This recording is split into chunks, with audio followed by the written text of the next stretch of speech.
Al-Fatihah.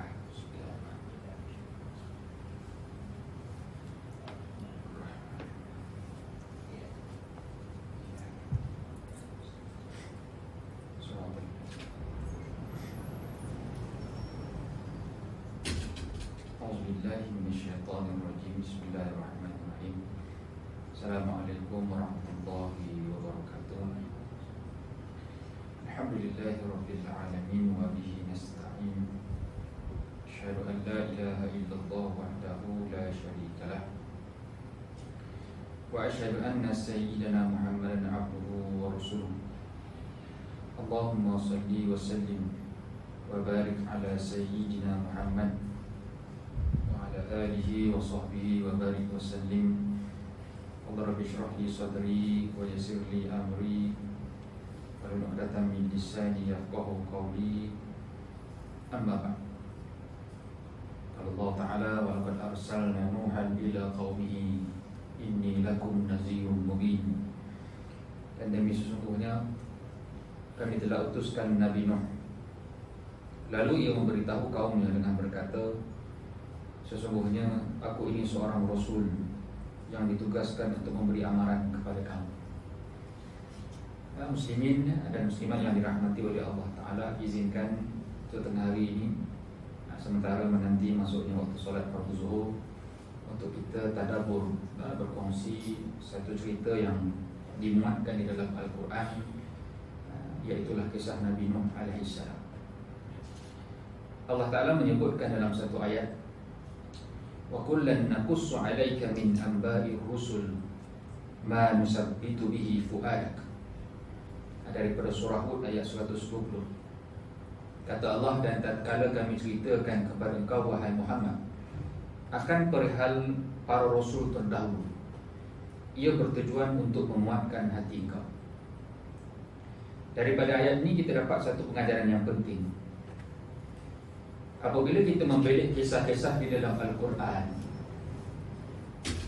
Allah Ta'ala menyebutkan secara tepat akan tujuan kenapa cerita-cerita ini disampaikan kepada Nabi, supaya Nabi yang sedang bergelut, yang sedang berjuang akan merasa kuat, akan merasa tenang, akan merasa lapang, kerana disampaikan cerita-cerita mereka yang telah terlebih dahulu memulakan kerja agama ini, yang ujian mereka adalah jauh lebih kuat dan lebih berat daripada Nabi kita Muhammad sallallahu alaihi wasallam. Bermaksud kita pada hari ini, satu perkara yang akan menjadikan kita akan lebih kuat, lebih berdedikasi, dan bahkan kita bersedia untuk mengharungi ujian-ujian di depan mata kita adalah kerana dibayangkan dengan cerita-cerita orang lain yang jauh lebih kuat ujian mereka daripada kita. Maka ia ternyata benar. Sebagai contoh, anak saya pernah diuji jantung berlubang. Kita kalau kena jantung berlubang ni kita rasa bila kita masuk IJN, yang tu lagi teruk, yang tu lagi teruk, yang tu lagi teruk, kita akan rasa oh aku okey je. Kita baru masuk berapa hari, tanya makcik duduk di sini berapa bulan? Saya jaga anak saya dah 6 bulan dalam. Masya Allah. Maka ini cerita-cerita benar yang berlaku depan mata kita. Tetapi Allah Ta'ala bekalkan kepada Nabi cerita-cerita zaman dulu, yang ia bukan cerita-cerita rekaan, tetapi ia merupakan kesinambungan apa yang sedang dihadapi oleh Nabi. Maka selayaknya apabila kita merasakan ujian kita berat, maka kita kena bukan bersangka baik sebenarnya, tetapi kita kena meletakkan dalam kepala kita, Allah takkan uji kita kecuali benda itu kita mampu, dan pastinya akan ada orang yang ujian mereka jauh lebih berat daripada kita. Di antara yang kisah yang Allah Ta'ala sampaikan kepada Nabi, selain daripada sebelum ni kita cerita pasal Nabi Musa kan. Nabi Musa panjang lebar dah. Dan memang kisah Nabi Musa ini di antara kisah yang terpanjang di dalam Al-Quran. Panjang. Kemudian Nabi Yusuf, Nabi Ibrahim, dan diikuti oleh kisah Nabi Nuh alaihissalam. Nabi Nuh alaihissalam ni memang cerita dia tak berapa banyak sangat. Nabi Nuh ni Allah Ta'ala sebut di dalam Al-Quran sebanyak 43 kali, ataupun 43 tempat. Itu pun 21 tempat Allah Ta'ala cerita pasal perjalanan hidup dia. Maksudnya ada 21 tempat lah. 21 tempat itu pula terkandung dalam 10 buah surah sahaja. Daripada 114 buah surah, cerita pasal Nabi Nuh ni ada dalam 10 surah sahaja. 10 surah pun bukan 10 surah penuh. Surah yang penuh hanya ada satu sahaja, iaitu surah Nuh alaihissalam. Surah Nuh tu memang daripada awal ayat sampai akhir ayat dia memang cerita pasal Nabi Nuh sahaja. Itu pun bukan keseluruhan perjalanan hidup dia, ada sebahagian kecil sahaja. Kemudian surah yang kedua, surah Hud, yang insya-Allah kita akan kongsikan pada tengah hari ini. Dalam surah Hud pula hanya ada pada ayat yang ke-25 hingga ayat ke-49 sahaja. Ini saja dalam 20 ayat lebih saja. Ayat lain-lain itu dalam surah Al-A'raf dan beberapa surah yang lain hanyalah ada yang 5 ayat, ada yang 11 ayat, ada yang 17 ayat, tapi semuanya belah-belah dan tak sampai 10 pun ada, sikit sangat. Tetapi konsep Al-Quran, bila Quran cerita tu, bermaksud cerita tu ada segmen yang kita kena ambil perhatian. Ada benda-benda penting yang boleh kita jadikan pedoman. Nabi Nuh alaihi salam disebutkan, sebelum kita masuk kepada tadabbur beberapa ayat, kita nak cerita sikitlah pasal biodata dia, setakat mana yang Quran ceritakan kepada kita. Yang pertama, Nabi Nuh ini disebutkan oleh para ulama sebagai nabi yang kedua, selepas Nabi Adam. Nabi yang kedua, dan para ulama juga menyebutkan dia sebagai rasul yang pertama. Dia sebagai rasul yang pertama. Kerana tugas para rasul ini mestilah membetulkan umat-umat dia. Dan Nabi Adam waktu itu dialah yang menjadi pemula. Maka Nabi Nuh alaihi salam diutuskan untuk membetulkan kesesatan awal. Yang paling awal, permulaan kesesatan awal itu dilakukan oleh anak baki keturunan daripada Nabi Adam alaihissalam, yang juga berkait dengan Nabi Nuh alaihissalam. Cumanya berapakah jarak masa di antara Nabi Adam nak sampai kepada Nabi Nuh ni?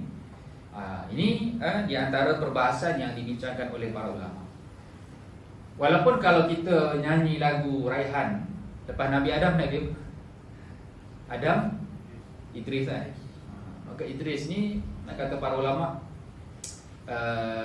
dalam Quran pun hanya sebut nama je, tak ada cerita pasal dia sangat. Sebab tu para ulama sebutkan Nabi Nuh ni sebagai Nabi yang kedua. Bilakah betul-betul cerita pasal Nabi Idris ni, dia hanya ada sikit sangat maklum. Sebab tu para ulama letakkan Nabi Nuh ini sebagai Nabi yang kedua. Cumanya yang menjadi perbahasannya adalah tempoh kelahiran Nabi Nuh alaihi salam ini selepas Nabi Adam. Hanya ada satu riwayat sahaja, riwayat daripada Ibnu Abbas, yang menyebutkan kana baina Adam wa Nuh asharata qurun kulluhum ala syari'atin minal haqq fakhtalafu fab'atha Allahu an-nabiyina mubasysyirin wa munzirin. Adalah di antara Adam dan Nuh itu 10 kurun. 10 kurun. Maksudnya kalau ambil kurun hari ini, satu kurun 100 tahun. Jarak di antara Adam dengan Nuh ini 1000 tahun. Maka mungkinlah kita kata kalaulah di antara Adam dengan Nuh tu ada Idris, Allah alam boleh jadi. Cumanya apa yang menarik disebutkan oleh Dr. Salah Abdul Fattah Al-Khalidi dalam Qasasul Quran, menyebutkan tentang suatu kaedah apabila kita nak baca cerita-cerita lama ni, kita kena juga tahu tentang latar sejarah pada waktu itu. Antara benda yang kita kena ambil tahu adalah, adakah kurun pada zaman dulu sama dengan kurun pada hari ini? Sama tak? Sedangkan di dalam Al-Quran menyebutkan, dalam surah Nuh menyebutkan bahawa dakwah Nabi Nuh ini berjalan hampir 1000 tahun. Al-fasanati illa khamsina 'ama. 1000 tahun kurang 950 tahun. Maka kalaulah dakwah Nabi Nuh 950 tahun, satu kurun itu bersamaan dengan 100 tahun. Macam tak masuk akal. Macam tak nak sabar. Maka di sini kita akan dapati bahawa orang dulu usia mereka lebih panjang daripada kita, dan boleh jadi tubuh badan mereka lebih besar daripada kita. Dan benda itu memang masuk akal pun, kerana memang ada riwayat tentang saiz Nabi Adam ini besar. Jadi para ulama menyebutkan boleh jadi kurun pada zaman lampau satu kurun bersamaan 1000 tahun, bukan 100 tahun. Merujuk kepada usia Nabi Nuh alaihissalam yang lebih daripada 1000 tahun. Maka kalau satu kurun itu 1000 tahun, bermaksud jarak Adam dengan Nuh 10,000 tahun. Masuk akal ke tak? Kalau dulu masuk akal. Kalau sekarang mungkin kita kata tak masuk akal kalau jauh sangat, tak kalau lama sangat. Tapi kalau dulu masuk akal. Kerana jarak dulu, orang dulu dengan tubuh badan yang besar dan usia mereka yang panjang, sedangkan umat akhir zaman memang Nabi sebut dah, umur umat aku ni 60 hingga 70 tahun sahaja. Dan kemudian ada riwayat yang menyebutkan setiap daripada 100 tahun itu akan ada muncul orang yang akan memperbaharui agama. Menunjukkan cerita kita hari ini 100 tahun itu dah cukup lama usia. Maka itu satu perkara yang mesti kita fahami daripada penceritaan sejarah-sejarah dulu. Bermaksud Nabi Adam dengan Nabi Nuh alaihissalam itu jaraknya jauh. Dan dalam jarak yang jauh itu menyebabkan umat pada waktu itu, kata Ibnu Abbas, kulluhum ala syari'atin minal haq. Semuanya ikut ajaran Islam, semuanya orang Islam. Semuanya adalah mengikut ajaran Nabi Adam alaihissalam. Tapi akhirnya bila jarak tu lama sangat tak ada Nabi, fakhtalafu, akhirnya mereka berpecah. Kenapa boleh berpecah? Kerana kefahaman itu dah semakin, dia ada tokok tambah dan ada hasutan daripada syaitan. Syaitan kan ada. Maka bila hasutan syaitan ini yang menyebabkan orang akhirnya gagal menimbang semata-mata dengan ilmu pengetahuan, ditambah pula dengan adanya godaan-godaan yang lain. Permulaan perutusan Nabi Nuh alaihissalam ini disebutkan oleh Allah pada ayat yang ke-25 surah Hud. Kata Allah, walaqad arsalna Nuhan ila qaumihi inni lakum nazirum mubin. Maka kami pun utuskan Nuh kerana apa? Kerana kaum dia telah melakukan penyelewengan. Maka kat sini para ulama timbulkan persoalan, bilakah Nabi Nuh diangkat menjadi rasul? Kalau umur 950 tahun tu, umur berapa dia angkat menjadi rasul? Maka kata Dr. Salah, saya suka baca karya Dr. Salah ni pasal apa? Dia memang mengutamakan riwayat-riwayat yang sahih sahaja. Dia memudahkan untuk kita rujuk. Adapun lepas tu kalau kita nak rujuk riwayat-riwayat yang lain, tak ada masalah. Tapi bila kita baca rujukan yang pure ni, kita meletakkan keyakinan tak ada riwayat. Tak ada riwayat tu maksudnya tak ada riwayat yang sahih. Kalau ada riwayat yang dhaif nak pakai pun, dari aspek sejarah tak ada isu sangat pun, boleh je. Tapi kita nak cerita pasal Nabi ni. Kita nak cerita pasal Nabi, para Nabi, bukan cerita main-main. Kalau sekarang nak cerita golongan terdahulu sekian-sekian, ada maklumat walaupun maklumat tu tak kuat, tak apa. Tapi bila cerita pasal Nabi ni, kita kena jaga-jaga sikit. Supaya kalau kita nak cerita kat orang, cerita ni kita yakin. Itu saja. Jadi tak ada riwayat yang menyebutkan secara tepat bila Nabi Nuh dia akan menjadi rasul. Maksudnya umur dia 100 tahun ke, umur dia 200 tahun ke, boleh jadi sama macam Nabi yang lain umur dia 40 ke, tak ada maklumat.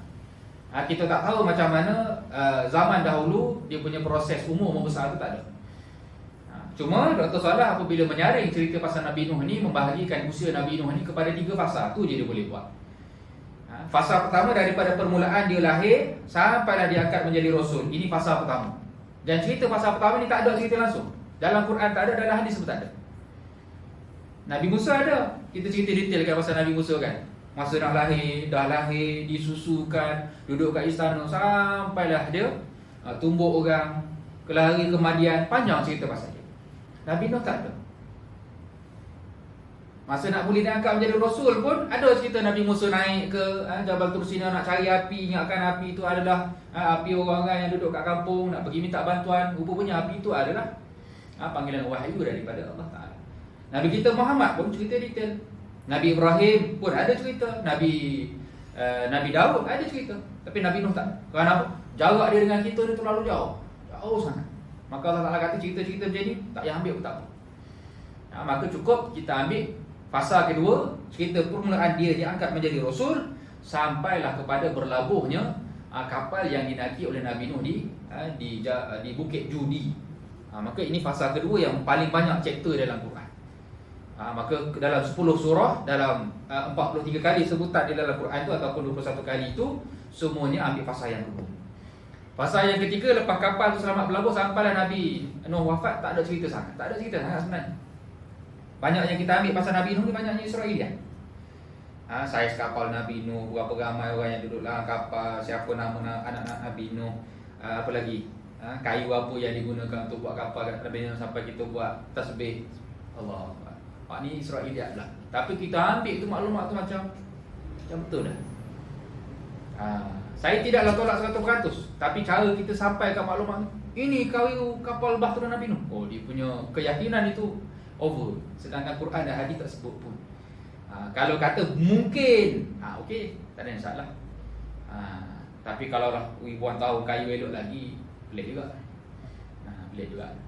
Okay. Jadi ini satu perkara yang akhirnya akan menjadikan kita bila nak buat agama ni, kita akan beringat sama-sama.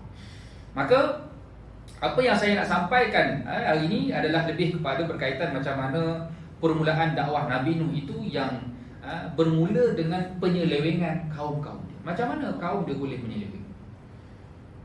Ceritanya apabila tak ada Nabi ni, akhirnya orang-orang generasi awal ni mereka bergantung kepada orang-orang soleh yang ada pada waktu itu, yang Allah Ta'ala sebut dalam surah Nuh. Antaranya adalah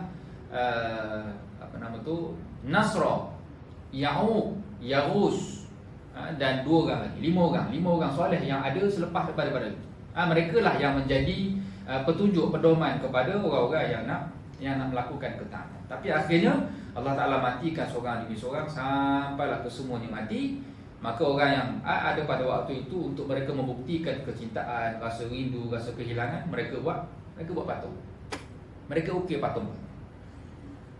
Bila mereka ukir patung-patung, mereka kata patung ini adalah untuk menjadi sumber inspirasi kepada kita, kerana orang-orang ini dahulunya memberikan jasa yang besar kepada kita sampai hari ini. Maka kita tengok patung ni, kita rasa semangat nak buat ibadat, maka kita pun akan beribadat. Rasa malas dia tengok patung ni, semangat. Macam kalau orang muda hari ni, kalau rasa malas tengok gambar awet dalam telefon, orang rasa semangat balik. Ada pengalaman ke?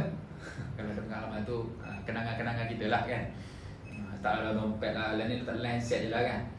Jadi bezalah orang dulu jadi orang baik, jadi orang soleh ini. Tetapi akhirnya generasi itu berubah. Generasi kedua, mereka perlahan-lahan gosok patung tu, minta tolong. Bukan kami nak minta tolong kepada kau, tapi kau menjadi perantara, kerana kau ni orang baik, nak minta tolonglah sikit, tolong sampaikan kepada Tuhan. Boleh jadi mereka ni mati, tapi sebenarnya mereka hidup. Dia kata apa? Sangka-sangkaan. Jadi agama ni dia tak boleh sangka-sangka. Akhirnya sangkaan generasi yang kemudian sembah je lah patung. Sembah tu patung ni kerana apa? Boleh jadi dia orang ni yang menjadi Tuhan kecil kepada kita. Habis. Maka start daripada tu, akhirnya mereka menyeleweng dan terus meletakkan berhala-berhala 5 itu sebagai Tuhan. Padahal ni orang baik. Sama juga dengan orang Mekah. Orang Mekah pun macam tu juga. Orang Mekah ni asal-asal tak sembah berhala. Orang Mekah ni ikut ajaran siapa? Ajaran Ibrahim, yang disebutkan sebagai ajaran Hanif. Ajaran Nabi Ibrahim. Orang Mekah ni sembah Tuhan. Tapi bila Nabi Ibrahim tak ada, Nabi Ismail tak ada, habis hilang generasi awal ni, hilang. Zam-Zam pun tenggelam. Zam-Zam ni dia tertimbus kerana berlaku pergaduhan di antara kabilah-kabilah awal. Akhirnya Zam-Zam itu tertimbus. Jadi cerita-cerita Zam-Zam ni, generasi kemudian ni bayangkan dia sebagai cerita mitos. Macam kita lah hang tua. Dia kurang macam tu lah. Kalau dia orang Mekah ni, air Zam-Zam. Air Zam-Zam ni bagi dia orang dulu ya ke, ada kat mana air Zam-Zam? Kat mana kubur hang tua? Lebih kurang macam tu lah kita. Persamaan. Kita mencari maklumat-maklumat. Boleh jadi wujud dan boleh jadi memang ada semua. Maka akhirnya perlahan-lahan lah mereka, orang Mekah ni, mereka macam lost lah. Maka seorang tokoh yang ada pada sebelum fasa Nabi dilahirkan lagi awal lah, lebih kurang 40 ataupun mungkin sampai 100 tahun sebelum daripada itu, ada seorang tokoh Mekah nama dia Amr bin Luhai. Orang Mekah ni memang kaki pedagang, diakui orang Quraisy ni kaki pedagang. Maka bila dia pergi ke Syam, orang Syam rupanya dah lebih awal sesat daripada orang Mekah. Orang Syam ni dah ada patung-patung berhala dah. Maka dia ambil satu patung kecil nama dia Hubal. Dia bawa balik pergi ke Mekah, letak dalam Kaabah. Itu permulaan orang Mekah menyembah berhala. Maka bila tengok semua orang syok, maka bila orang tanya, "Kenapa dia ni?" Amr pun ni sekian. Maka bila orang ceritanya, Dia mari exaggerate, tambah cerita. Tengok orang percaya ni, sedap bohong. Tambah. Sampai kata Amr bin Luhai, aku ni diberi maklumat daripada alam ghaib. 5 patung yang disembah pada zaman Nuh itu ada tertanam di Mekah. Maka dia pun pergi korek kat sini, keluar 5 patung. Maka ini adalah patung yang lebih power daripada patung yang aku ambil daripada Syam. Dia gitu. Jin pun dia cerdik start daripada zaman Nabi Nuh lagi dah. Zaman Nabi Nuh nak bagi ke zaman Mekah ni, oi, mahir dah dia, terror dah dia. Maka setakat nak tipu Amr bin Luhai ni kata kacang. Setakat nak tipu kita hari ni, kacang ada kata. Duduk tidur dia hantar prebet-prebet je. Gih. Setakat orang Melayu ni hantar prebet-prebet. Dia kata CJ banyak terror kan. Penipuan iblis ni dahsyat. Maka akhirnya start daripada Hubal, start kemudian ada patung Lata, Uzza, Manat, bertambah setiap kabilah ada satu patung. Akhirnya bila buat tawaf buat sa'i tu, ada patung berhala diletakkan di hadapan. Maksudnya minta doa. Tambah pula kalau nak minta tu ada cara-cara ritual. Mari mana benda ni? Mari sini. Kita kena buat gini. Siapa kata? Ni saya dapat daripada gitu. Mana tadi saya mimpi. Ni gitu cerita. Kita ni mimpi ni boleh jadi baik, boleh jadi buruk. Boleh jadi dia petunjuk, tapi untuk kita menjadikan dia sebagai sandaran tak boleh. Kena rujuk Quran, kena rujuk hadis. Kalau mimpi itu dia boleh jadi dua, mainan tidur ataupun cara syaitan nak rosakkan kita. Ada macam-macam cara. Jadi kok mana pun kena refer kepada orang yang ada kelayakan. Orang yang reti pasal tak boleh nak bergantung sandar kepada mimpi itu saja. Kita memang ada pengalaman lah. Waktu saya di Johor dulu, memang ada pengalaman orang mari jabat kita bagi tahu, Ustaz, ni saya nak sebarkan ajaran yang saya dapat dalam mimpi saya. Saya yakin benda ni adalah ajaran yang betul. Dia cerita tu pun saya tak faham. Jadi orang ini akan sentiasa. Kerana apa? Manusia ni suka mencari jalan singkat. Dia nak bertaubat bagus, tapi kalau boleh dia nak bertaubat, ada tak jalan shortcut? Macam budak-budak lah, ada tak cara shortcut untuk kita lulus Islam? Dia suka cari jalan shortcut orang kita. Sedangkan jalan shortcut tu selesai sekejap, tapi akhirnya jadi tambah. Maka semua ini perkara yang akhirnya merosakkan orang Mekah, dan itulah juga yang merosakkan orang pengikut Nabi Nuh pada waktu itu. Lalu Allah Ta'ala sebutkan pada ayat yang ke-26, apakah suruhan Nabi Nuh? Alla ta'budu illallah, inni akhafu alaikum azab yaumin alim. Jangan kamu menyembah menyelainkan Allah. Nabi Nuh ajak kembali balik kepada ajaran yang betul. Tetapi apabila sesuatu perkara keburukan, kejahatan, kemaksiatan itu telah membarah, maka yakinlah kerja-kerja nak betulkan akan jadi sangat-sangat susah. Sebab itu ada guru saya, dia tulis dekat dia punya media sosial, dia kata apa? Baru perasan sebenarnya hari ini kerja dakwah untuk mengislamkan orang Islam adalah jauh lebih penting daripada mengislamkan orang bukan Islam. Kenapa? Nak mengislamkan orang Islam adalah jauh lebih penting dan perlu berbanding daripada nak mengislamkan orang bukan Islam. Apa maksud dia? Cara orang Islam faham agama hari ini dah semakin celaru. Kerana cabaran dan ujian yang datang kepada kita ni, yang disebutkan sebagai Ghazwatul Fikri, menyebabkan sebahagian besar daripada kita dia kodan. Itu yang mari ucapan selamat menyebut hari agama sedunia. Sebab tu mana nak sambut hari agama sedunia. Maka ini ucapan ini pula dikeluarkan bukan oleh orang biasa-biasa. Orang ada nama. Orang yang kita kata influencer, bahkan orang yang dia ada autoriti daripada aspek ilmunya tu ada. Kalau cakap tu orang dengar. Tiba-tiba mengeluarkan ucapan sebegini, maka dia akan keluarkan dia punya argument dia akan keluarkan logik dia. Maka orang-orang yang tak reti sangat ni, takkanlah dia nak bohong. Dia ngaji, dia ngajar, dia sekian-sekian. Maka ucapan-ucapan segini sangat-sangat mengganggu minda sebahagian besar daripada orang Islam. Payah kita. Maka Nabi Nuh alaihi salam datang berdakwah pada waktu itu kepada kaumnya dalam keadaan Nabi Nuh bukanlah orang siapa-siapa pun. Tak ada pangkat langsung dalam kerajaan, tak ada apa-apa jawatan, hanya sebagai orang biasa, maka menyebabkan akan ditentang. Kata orang kaum dia, faqala al-mala'u alladhina kafaru min qaumihi ma naraka illa basharan mislana wa ma naraka ittaba'aka illa alladhina hum araziluna badiyar ra'i wa ma nara lakum alaina min fadlin bal nazunnukum kazibin. Katalah ketua-ketua ataupun pemimpin-pemimpin daripada kaum. Zaman dulu Al-Quran apabila nak menggambarkan orang-orang yang berkuasa, dia menggunakan kalimah Al-Mala'.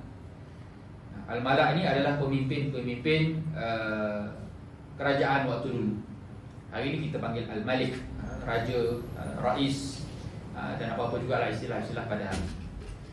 Maka kata mereka, kami tidak memandangmu wahai Nuh, melainkan sebagai seorang manusia seperti kami. Di antara argumen awal kaum dia nak tolak dakwah Nabi Nuh, kata apa? Kau ni manusia macam kita orang je, kenapa kami nak ikut kau? Satu. Yang kedua, dahlah kau orang macam kami. Kami tidak nampak golongan yang mengikutmu melainkan orang-orang yang miskin, hina, lagi berfikiran singkat. Dalam kau ni orang biasa, daripada aspek dalam kalangan kami pun kau tak ada apa-apa jawatan. Dan orang yang ikut kau setakat ni orang-orang miskin je. Dahlah miskin, tak cerdik pula. Maka ini argumen awal untuk mereka menolak dakwah Nabi Nuh, dan menyebabkan kata mereka, dan kami tidak memandang kamu mempunyai sebarang kelebihan yang mengatasi kami, bahkan kami menganggap kamu orang-orang berdusta. Setakat ni, bukan setakat level kau ni sama macam kami, bahkan kriteria yang kami lihat kau ni rendah lagi pada kami. Apakah ciri-ciri yang kami nak? Yang pertama, kalau boleh biarlah kau ni orang kaya. Dan yang kedua, mestilah kau ni ramah pengikut. Ini kategori Al-Mala', pemimpin pada zaman dulu, dan itulah kriteria Al-Mala' pada zaman hari ini. Orang-orang yang dia melihat untuk menguasai ataupun menjadi pemimpin, kena ada dua. Kena ada duit, kena ada pengaruh. Biasanya duit itu menjadi kunci untuk mempengaruhi orang. Orang yang ada duit, dia akan ada pengaruh. Orang yang ada pengaruh biasanya orang yang berduit. Maka itu pada kacamata orang bukan Islam. Adapun agama Nabi SAW dan ramai daripada kalangan para Nabi bukan jenis berduit. Bukan asal-asalnya orang yang jenis kaya-raya, tak. Tetapi orang biasa, kerana agama meletakkan kelayakan untuk menjadi pemimpin adalah ilmu pengetahuan. Dan asas kepada ilmu pengetahuan adalah ketakwaan kepada Allah Subhanahu Wa Taala. Maka daripada argumen itu dia bermulalah fasa Nabi berdebat dengan orang ramai. Dan agama ini memang sejak daripada awal diturunkan, memang mengajarkan kepada kita untuk bukan belajar berdebat, tetapi untuk mengetahui kebenaran kena biasakan berhujah. Nabi Nuh AS berdakwah kepada kaum ini memang sepenuhnya dengan hujah dan pengetahuan. Hujah dan hujah balas. Orang jawab, kita akan jawab. Orang balas, kita akan balas. Sebab itu adalah bukan daripada ajaran Islam apabila ada orang datang menyebutkan perkara-perkara yang tak betul tentang agama, tetapi kita memaki hamun dia. Ini bukan daripada ajaran Islam. Contoh, walaupun kita marah orang menghina Islam, tetapi yang Islam ajar untuk membetulkan penghinaan bukan dengan kita hina orang balik, tetapi dengan cara kita memberikan jawapan yang betul. Mesti betulkan. Agama ni asas dia, kita mesti bawa benda yang betul. Satu. Dan apabila kita nak tahu benda tu betul atau salah, kita kena ada ilmu pengetahuan. Apakah pertimbangannya? Macam mana kita nak tahu ni betul, ini salah? Maka kena ada pertimbangan daripada agama. Kemudian apabila kita dah bagi tahu dah benda ni salah, maka apakah ajaran yang betul ni? Maka kena sampaikan ajaran yang betul. Bukan semata-mata kita bagi tahu ni salah. Liberal salah, ikutlah Islam. Apa salah liberal dan apa yang betulnya Islam? Maka kena cerita. Dia tidak boleh habis setakat kita buat kenyataan-kenyataan kosong saja. Mesti ada penjelasan kerana apa? Manusia ini diperlukan kepada makanan. Manusia memerlukan kepada 3 jenis makanan untuk merasa bahagia. Kata Syed Naqib Al-Atas melalui karya anak muridnya menyebutkan manusia ini, level pertama kebahagiaan manusia adalah apabila mendapat keperluan fizikal, keperluan perut. Kita bila lapar, kita kena makan. Dan bila kita makan, kita akan rasa bahagia. Maka tuan-tuan, bila kelaparan, tuan-tuan memang tak akan bahagia. Lapar ni, nak kena makan. Tiba-tiba kena dengar kuliah. Oi, tak boleh masuk kepala kan. Satu. Kebahagiaan yang kedua adalah kebahagiaan emosi. Maka manusia akan merasa sangat bahagia apabila keperluan emosinya dipenuhi. Kita lapar, kita perlukan makanan. Bila kita penat, kita perlukan tidur. Maka dengan kita tidur, emosi kita akan stabil. Kita akan rasa bahagia, kita akan rasa okey. Cumanya kata Syed Nakib Al-Atas, kalaulah setakat keperluan manusia habis kat dua ini sahaja yang menjadikan dia sebagai klimat kepada kebahagiaan kita, tak ada beza kita dengan binatang. Tak ada beza. Binatang pun perlukan makanan. Bila binatang lapar, dia makan, dia kenyang, dia tidur. Maka dia akan rasa sangat-sangat bahagia. Kerana apa? Emosi dia stabil, perut dia kenyang, dia akan tidur. Sebab tu kucing boleh tidur sampai 23 jam. Dahsyat kucing. Dia kalau tidur tu tak nak bangun. Dia bangun tu dia makan, dia tidur. Memang kucing boleh tidur lama. Maka kalau manusia pun tidur macam tu. Tak ada beza kita dengan kucing. Tidur je. Tadi terbaca berita. Kita berita-berita jadi kadang-kadang bukanlah kita nak beritahu cakap apa, tapi terbaca. Seorang wanita membuat iklan mahu menjual suaminya. Kerana apa? Suaminya kaki pancing, tahun mancingnya tak cari rezeki untuk anak bini. Kita kata betul juga kan.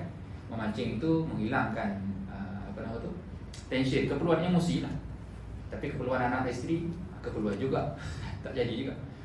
Sebab tu tak ada beza kita dengan binatang lah. Kalau setakat makan, tidur, kita penat, kita rehat, tak ada beza kita dengan binatang lah. Binatang pun kalau dia tak dapat makanan, maka dia akan sanggup bergaduh. Maka manusia kalau tak dapat makanan, sanggup bergaduh. Sama kita dengan binatang. Kita sanggup mencuri, kita sanggup mengompak, kita sanggup ambil hak orang lain. Itu adalah perangai binatang. Dia lapar, dia tak kira hak siapa. Yang penting aku nak makan. Mau lapar ke, mau kenyang ke, ikut mu lah.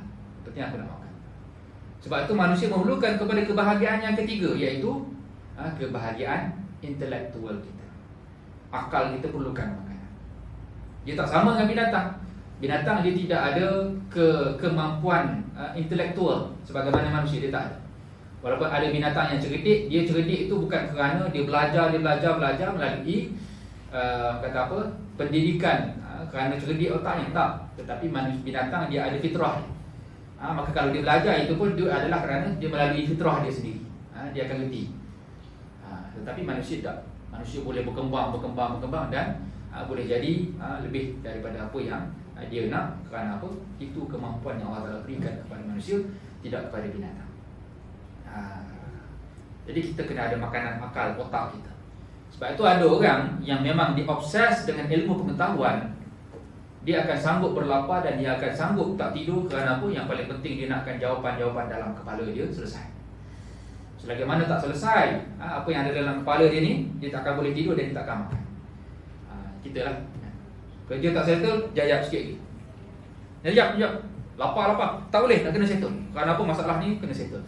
Lepas tu sakit jantung, sakit buah pinggang. Lepas tu apa jadi sakit Kerana apa? Kita ada obses yang ketiga. Maka tak dinafikan.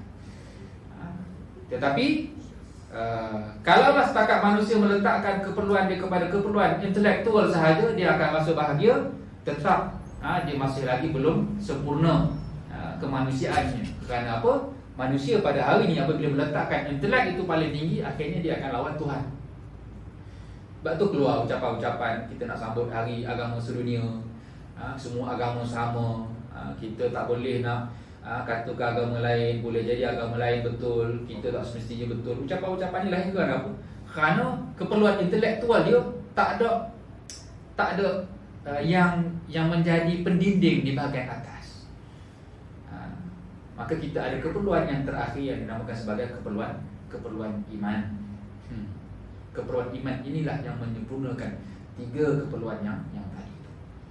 Kita lapar, kita dahaga, walau macam mana pun jangan ambil hak orang lain. Tak boleh, haram. Lapar tak apalah. Kalau disebabkan kita terpaksa mati kerana lapar, moga-moga kita mati dalam keadaan yang baik. Teringat kisah sahabat 3 orang yang dalam peperangan tu, nak air dahaga sangat dah, nazak, cedera parah. Nak minum, dengar kawan jerit, bagi bak dia dulu. Pergi yang kedua nak bagi kawan ketiga, dengar pula kawan yang satu lagi jerit. Akhirnya semua tak dapat air, semua mati. Kerana apa? Keperluan iman menjadi pelindung kepada keperluan-keperluan yang lain. Dia perlukan, tapi dia tahu ada orang yang lebih memerlukan. Ini iman. Kalau dalam peringkat bawah dipanggil ihsan. Kita merasa simpati dan merasa empati. Boleh ke makan mewah? Boleh, tak ada masalah. Tapi bila nak makan, makan biasa pun tak apa kot. Duit lebih ni sedekah kat orang lain. Tapi sekali-sekali nak makan mewah, boleh lah. Belanjalah saya sekali tu, tak apa. Tapi bila kita nak selalu bermewah dalam keadaan kita tak banyak sedekah, baik fikir panjang. Habis jadi kurang macam lah, kerana simpati dan empati yang menjadikan kita akan sentiasa nak rasa bahagia apabila kita boleh melihat orang lain itu bahagia macam kita. Maka itu maksudnya. Maka benda itu dia bukan setakat keperluan intelek, dia ada atas lagi, keperluan iman. Kerana kita ada keperluan sesama manusia, tapi apakah yang akan menjadikan kita bahagia apabila kita berjaya memenuhi keperluan-keperluan Tuhan. Kita akan rasa sangat okey. Maka semua ini yang sepatutnya menjadikan kita akan semakin dekat, dan agama ini menjadi pemudah cara untuk kita beramal. Tidak akan timbul dalam diri kita susahnya lah nak buat agama. Tak. Orang yang merasa susah untuk mengerjakan solat 5 waktu ini bermaksud dia perlu struggle untuk menyelesaikan keresahan itu sampai dia dapat jawapan. Kenapa ada masalah tapi kita ni jenis suka tidur lawak. Lepas tu kena bangun subuh. Bila bangun subuh bini kejut tak nak bangun. Tapi pergi kerja elok pula. Pergi kerja okey, tapi nak sembahyang subuh tak apa lah, tinggal sembahyang subuh. Okey, tinggal kerja tak okey. Masuk kerja mesti pancul, tapi subuh tak pancul. Maka kat mana sebenarnya kayu ukur kebahagiaan kita? Adakah kerana memenuhi keperluan bos kita akan okey, tapi kita paling banyak butuh bos? Contoh. Tapi apabila keperluan Tuhan tidak dipenuhi, kita tak ada rasa apa. Maka kat situ bermaksud kita perlu saring kembali keperluan kehidupan kita. Kemudian berlakulah dalam surah Hud ini memang dialog yang akhirnya Nabi Nuh ni pun dia ada bagi apa? Shilling. Kita ni dalam nak dakwah pun kita ada shilling. Kita tak larat. Sebab tu kalau tuan-tuan amati dalam surah Nuh ni sebenarnya monolog Nabi Nuh kerana kepenatan dalam berdakwah. Sebab tu kalau kita rasa penat dalam kehidupan kita, kisah Nabi Nuh ni memang kisah yang sangat baik untuk kita. Kata Nabi Nuh, inni da'awtu qaumi lailaw wa nahar, wahai Tuhan, aku berdakwah kepada kaum aku ni siang dan malam. Tuan-tuan nak tanya sikit, siapa kat sini yang kerjanya dakwah siang malam? Saya pun tak ada dakwah siang malam. Kita bukan hari ni bukan pendakwah sepenuh masa. Kalau pendakwah sepenuh masa pun dia ada masa tidur dia. Nabi Nuh ni katanya waktu tidur disengkak sangat. Kerana apa? Menumpukan kepada kerja dakwah. Itulah Nabi Nuh AS. Maksudnya kita kalau hari ni penat, Nabi Nuh tu penat sangat. Kenapa Nabi Nuh penat sangat? Kerana dakwah Nabi Nuh ni kata para ulama 950 tahun itu bukan usia Nabi Nuh, tetapi 950 tahun adalah usia dakwah Nabi Nuh. Kita ni paling lama berdakwah pun 20 tahun, 30 tahun, 40 tahun. Tapi Nabi Nuh 950 tahun. Tak ramai kan yang ikut Nabi Nuh? Allahu Akbar. Kalaulah kita buat KPI, dalam syarikat kita ada KPI kerja kan, nak naik gaji ke apa ke, nak tentukan dia ni adalah pekerja cemerlang 2021. Apa dia? KPI dia sekian satu. Nabi Nuh, apa KPI dia? Ramai ke pengikut dia? Tak ramai. Ada riwayat paling sikit sebut pengikut Nabi Nuh ni belasan orang sahaja. KPI okey tak? 950 tahun dakwah, belasan orang je yang masuk Islam. Oi, hancur lah kalau KPI tak lepas. Kalau ustaz tu ceramah tu kalau buat live tu 3 orang je yang dengar, nak panggil lagi tak ustaz? Tak nak panggil dah, kita kata cari orang lain. Carilah ustaz yang power sikit, ramai orang boleh dengar kan. Baru best kan? Kita pun boleh pergi sendiri kan, tak payah nak pergi banyak-banyak lah kan. Bila orang tak ramai dengar, bila orang tak mari, bila tak ada orang yang ikut, tak best lah. Dah tak ramai pengikut. Ada riwayat yang sebut paling ramai pun 100 orang lah. 100 orang pun dengan 950 tahun, still sikit. Yang kedua, isteri Nabi Nuh tak masuk Islam, tak beriman. Lepas tak KPI? Ustaz sembang lebih ustaz. Oh, rumah pakai tudung tak? Oh, rumah ustaz tak pakai tudung. Nak ikut tak ustaz? Oh, tak ikut kita. Isteri Nabi Nuh tak beriman. Nabi, itu kan Nabi. Dan yang kedua, anak Nabi Nuh tak beriman. Coba. Anak ustaz. Cakap dia ustaz. Anak ustaz mana? Ini kita kata cerita-cerita sebegini yang menyebabkan kita kena bezakan KPI kita di dunia dengan KPI kita untuk akhirat. Kerana Nabi Nuh, daripada benda-benda yang kita sebut, kalaulah daripada kalangan kaca mata manusia menyebabkan benda ini gagal, tapi Allah Ta'ala meletakkan Nabi Nuh sebagai Rasul pertama yang diiktiraf sebagai Ulul Azmi. Apa maksud Ulul Azmi? Paling cemerlang di antara para Rasul yang lain. Kerana Allah Ta'ala tengok effort Nabi Nuh. Sebab tu Nabi Nuh akhirnya angkat tangan, Tuhan, tak larat dah. Tak larat sebab apa? Falam yajib